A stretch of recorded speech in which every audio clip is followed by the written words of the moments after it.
রাস্তায় যাত্রী ও মালামাল বহন করতে গিয়ে গরমের সময় টিউব নষ্ট হয় বেশি। প্রতি মাসে অধিকাংশ ভ্যানের চাকায় ২-৩টি টিউব নষ্ট হয়। ফলে মাসে প্রতি চাকায় ৪০০ থেকে ৬০০ টাকা খরচ হয়। ভ্যান চালকদের এই সমস্যা সমাধানে ৬ মাস আগে পরীক্ষামূলকভাবে একটি ভ্যানে টিউবলেস চাকার ব্যবহার করেন ফজলুর রহমান। টানা ৪ মাস ওই ভ্যানে সমস্যা না হওয়ায় এরপর অন্য ভ্যানগুলোর চাকাতে শুরু হয় টিউবলেস কার্যক্রম। টিউবলেস চাকায় খুশি স্থানীয় ভ্যান চালক। চাকাটা মনে করেন যে আগে তো আসলে খালি টিউব আর টায়ার, দেখা যায় 15 দিনে 2টি টায়ার লাগে, 2টি টিউব লাগে, আবার কোনো সময় 1 মাসও যায়, আবার কোনো সময় দেখা যাচ্ছে যে মাসে 3টি টিউবও লাগে।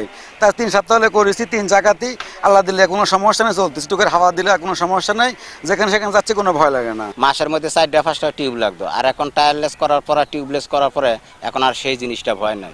এখন যদি একটা কাঁটা যদি ফোটে, ওই কাঁটাটা বার করলে আবার সে আগের মতনই হয়, একটু হাওয়া দিলে আবার সব ঠিক হয়ে যায়। অনেক সময় টাকা থাকে না, আমি টিউব কিনতে পারি না, কিন্তু এটার উপরে আমার যতদিন টায়ার থাকে ততদিন আমার ইনশাল্লাহ চলে যায়।